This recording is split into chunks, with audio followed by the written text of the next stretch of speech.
Hello കൂട്ടുകാരെ, എല്ലാവർക്കും സുഖമല്ലേ? അപ്പോൾ ഇന്ന് അടിപൊളി ഒരു ഈവനിങ് സ്നാക്കിന്റെ റെസിപ്പിയാണ് കേട്ടോ കാണിക്കുന്നത്. ചായ തിളയ്ക്കുന്ന നേരം കൊണ്ടല്ല, ഒരു 10 മിനിറ്റ് ഒക്കെ കൊണ്ട് ഉണ്ടാക്കാൻ പറ്റുന്ന നല്ല ഒരു ടേസ്റ്റി ആയിട്ടുള്ള ഒരു ഉള്ളി മുട്ട ബജിയാണ് കേട്ടോ കാണിക്കുന്നത്. അപ്പോൾ എങ്ങനെ ഉണ്ടാക്കുന്നത് കണ്ടു നോക്കിയാലോ? എന്നാ വായോ. അതിന് മുന്നേ ചാനൽ ആരെങ്കിലും സബ്സ്ക്രൈബ് ചെയ്തിട്ടുണ്ടെങ്കിലേ ഒന്ന് സബ്സ്ക്രൈബ് ചെയ്ത് സപ്പോർട്ടോടെ ചെയ്തേക്കണേ. അപ്പോൾ ഇത് ഉണ്ടാക്കാൻ വേണ്ടിയിട്ട് ഫസ്റ്റ് ഞാനൊരു 3 മുട്ട ഒരു കുക്കറിലോട്ടിട്ട് ഒന്ന് പുഴുങ്ങിയെടുക്കുന്നുണ്ട്. അപ്പോൾ നിങ്ങൾക്ക് അല്ലാതെ വേണമെങ്കിൽ പുഴുങ്ങാം. ഞാൻ വളരെ എളുപ്പത്തിൽ ഉണ്ടാക്കാൻ വേണ്ടിയിട്ട് കുക്കറിൽ ഇട്ടുവതേ ഉള്ളൂ കേട്ടോ. അപ്പോൾ ഇതിലേക്ക് ആവശ്യത്തിനുള്ള വെള്ളവും കൂടെ അങ്ങോട്ട് ചേർത്ത് കൊടുക്കാം. ഭയങ്കര സിമ്പിളാണ് കേട്ടോ ഇത് ഉണ്ടാക്കിയെടുക്കാൻ വേണ്ടിയിട്ട്. ആർക്ക് വേണമെങ്കിലും ഉണ്ടാക്കിയെടുക്കാൻ പറ്റുന്ന റെസിപ്പിയാണ് കേട്ടോ.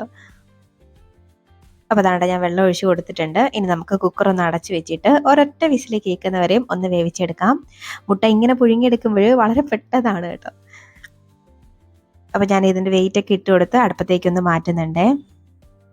ഇപ്പോൾ ദാണ്ട മുട്ടയൊക്കെ പുഴുങ്ങിയെടുത്ത് കൊണ്ടുവന്നിട്ടുണ്ട്. അതിൻ്റെ തോടൊക്കെ ഒന്ന് കളഞ്ഞിട്ടുണ്ട്. ഇനി ഈ മുട്ട ഞാൻ 2ആയിട്ട് കട്ട് ചെയ്ത് വെക്കുന്നുണ്ട്. അപ്പോൾ എല്ലാം ഇതുപോലെ 2ആയിട്ട് ഒന്ന് കട്ട് ചെയ്തെടുക്കുന്നുണ്ട്. അപ്പം നിങ്ങൾ എത്രയാണോ ഉണ്ടാക്കുന്നത് അതിനനുസരിച്ച് മുട്ടയൊക്കെ എടുക്കാം കേട്ടോ. നമ്മളിവിടെ വളരെ കുറച്ച് ആൾക്കാരേ ഉള്ളൂ, അതുകൊണ്ട് ഞാനൊരു 3 മുട്ട എടുത്തിട്ടുള്ളൂ. അപ്പോൾ ദാണ്ട ഞാൻ മുട്ടയെല്ലാം ഒന്ന് റെഡിയാക്കി വെച്ചിട്ടുണ്ട്. ഇനി നമുക്ക് കുറച്ചായിട്ട് ഒന്ന് റെഡിയാക്കി എടുക്കണം. അതിനൊരു ബൗളിലേക്ക് ഞാനൊരു 3 സവാള ഒന്ന് നീളത്തിൽ അരിഞ്ഞതാണ് കേട്ടോ ചേർത്ത് കൊടുക്കുന്നത്. അതങ്ങോട്ട് ഇട്ട് കൊടുക്കാം.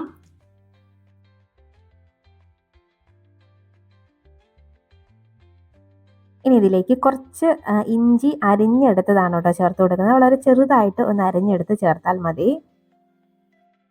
അപ്പോൾ അതും കൂടെ ഒന്ന് ചേർത്ത് കൊടുക്കാം.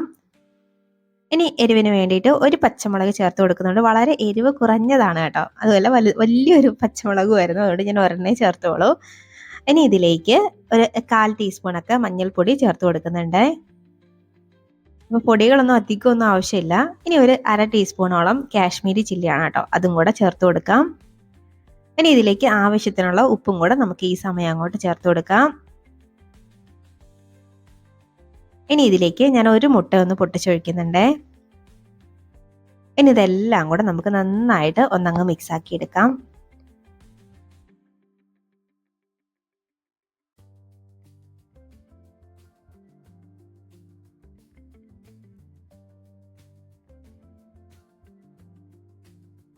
അതാണ്ട് ഞാൻ എല്ലാം ഒന്ന് മിക്സ് ആക്കി എടുത്തിട്ടുണ്ട്. ഇതുപോലെ എല്ലാം ഒന്ന് മിക്സ് ആക്കി എടുത്ത് വെച്ചിട്ടുണ്ട്. ഇനി ഇതിലോട്ട് ഒരു 1/4 കപ്പോളം മൈദമാവാണ് കേട്ടോ ചേർത്ത് കൊടുക്കുന്നത്. അപ്പോൾ അതങ്ങോട്ട് ചേർത്ത് കൊടുക്കാം. ഇനി ഇതിലേക്ക് ഞാനൊരു 1/2 കപ്പോളം നമ്മുടെ കടലമാവുണ്ടല്ലോ അതങ്ങോട്ട് എടുക്കുന്നുണ്ട്. അപ്പോൾ നമ്മുടെ പാകത്തിനനുസരിച്ചൊക്കെ മാവ് ചേർക്കാം കേട്ടോ. അപ്പം നമുക്ക് ഒന്ന് ആദ്യം കുറച്ചായിട്ട് ഇട്ട് നമുക്കൊന്ന് മാവൊന്ന് റെഡിയാക്കി എടുത്ത് നോക്കാം. ഇനി വേണമെങ്കിൽ കുറച്ചുകൂടെ ചേർക്കാം. അപ്പോൾ ഞാനൊരു 1/2 കപ്പ് എടുത്ത് വെച്ചിട്ടുണ്ട്, കുറച്ചേ ഇട്ടിട്ടുള്ളൂ ഇപ്പം. ഇനി ഇത് നന്നായിട്ട് ഒന്നങ്ങ് മിക്സ് ആക്കി എടുക്കാം. നമ്മുടെ ഉള്ളിവടക്കൊക്കെ നമ്മൾ കുഴച്ചെടുക്കുമല്ലോ, അതുപോലെയാണ് ഇതിനൊന്ന് റെഡിയാക്കി എടുക്കേണ്ടത്.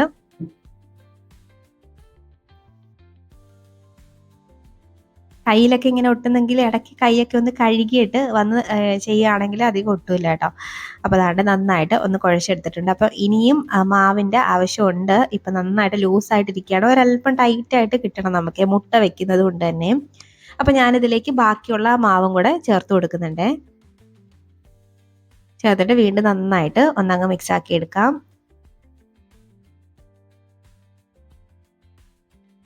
ഇപ്പോഴും മാവ് കുറച്ചും കൂടെ ലൂസാണ്. അപ്പം ഞാനിതിലേക്ക് കുറച്ച് നമ്മുടെ കടലമാവും കൂടെ ഒന്ന് ചേർത്ത് കൊടുക്കുന്നുണ്ട്. അപ്പം മൈദ ചേർത്താലും മതി. അപ്പം കടലമാവും കൂടെ കുറച്ചും കൂടെ ചേർത്തിട്ട് വീണ്ടും നന്നായിട്ട് ഒന്നും കൂടെ മിക്സ് ആക്കി എടുക്കുന്നുണ്ട്.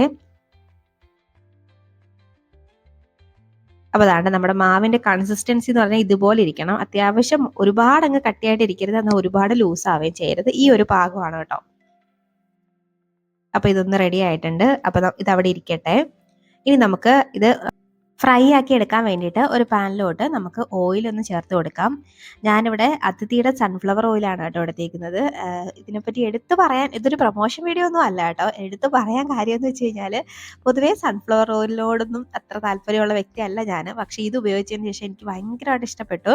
കാര്യം എന്ന് പറഞ്ഞാൽ ഒട്ടും തന്നെ എണ്ണ കുടിക്കില്ല കേട്ടോ. നമ്മൾ ഉണ്ടാക്കുന്ന സ്നാക്കായാലും എന്തോ ആയാലും ശരി, എണ്ണ കുടിക്കില്ല.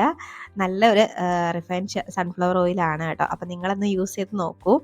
അപ്പോൾ ഇതാണ് കേട്ടോ ഞാൻ എടുത്തേക്കുന്നത്. ഇനി ആ എണ്ണ ചൂടാവുമ്പോഴേക്കും നമുക്ക് ഈ മുട്ട ഓരോന്നും എടുത്ത് ഇതിലേക്ക് ഒന്ന് നമ്മുടെ മാവിനകത്തോട്ട് ഒന്ന് നന്നായിട്ട് മുക്കി ആ മുട്ടയിലൊന്ന് പൊതിഞ്ഞെടുക്കണം.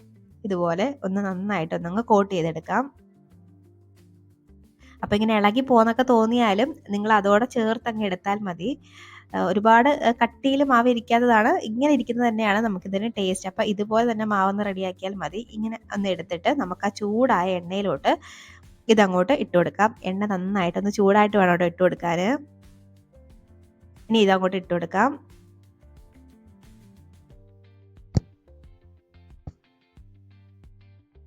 ഇനി ഇതൊരു ഭാഗമൊക്കെ ഒന്ന് ഫ്രൈ ആയി വരുമ്പോഴേക്ക് തിരിച്ച് മറിച്ചൊക്കെ ഇട്ട് എല്ലാ ഭാഗവും ഒന്ന് നന്നായിട്ടൊന്നങ്ങ് ഫ്രൈ ആക്കി എടുക്കാം. കാണാനേ നല്ല മൊഞ്ചുള്ള ഒരു സ്നാക്കാണ് കേട്ടോ. തിന്നാനും അതായത് കഴിക്കാനും ഭയങ്കര ടേസ്റ്റാണ്. അപ്പോൾ ഇങ്ങനെ ട്രൈ ആക്കി നോക്കിയിട്ടില്ലെങ്കിൽ ട്രൈ ആക്കിക്കോളൂ. കണ്ടോ ഇതാണ് നമ്മുടെ സ്നാക്ക്. ഇതുപോലെ അടുത്തതും നിങ്ങൾക്ക് ഒരേ സമയം 2, 3 ഒക്കെ ഫ്രൈ ആക്കി എടുക്കാം. ഞാൻ എളുപ്പത്തിന് കാണിക്കാൻ വേണ്ടിയിട്ട് ഒരെണ്ണം ഇട്ടെന്നേ ഉള്ളൂ. അപ്പോൾ അതാണ്ട് 1, 2 ഒക്കെ ഫ്രൈ ആക്കി ഇട്ട് എടുക്കാം കേട്ടോ. അപ്പോൾ ഇതൊന്ന് റെഡി ആയിട്ടുണ്ട്.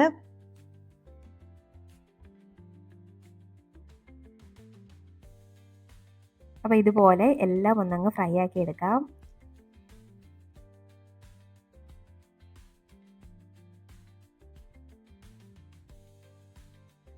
അപ്പോൾ ഞാനിവിടെ എല്ലാം ഒന്ന് ഫ്രൈ ആക്കി എടുത്തിട്ടുണ്ട്. ഭയങ്കര ടേസ്റ്റി ആയിട്ടുള്ള നമ്മുടെ ചായക്കടി റെഡി ആയിട്ടുണ്ട്. അപ്പം ഇതുപോലെ ട്രൈ ആക്കി നോക്കിയിട്ടില്ലെങ്കിൽ ട്രൈ ആക്കി നോക്കാൻ മറക്കണ്ട. നല്ല സോഫ്റ്റാണ് കേട്ടോ. പുറത്തൊക്കെ നല്ല ക്രിസ്പി, അകത്ത് നല്ല സോഫ്റ്റും നല്ല ടേസ്റ്റുമാണ്. അപ്പോൾ ട്രൈ ആക്കി നോക്കിയിട്ട് നിങ്ങളുടെ അഭിപ്രായം പറയാൻ മറക്കരുത്.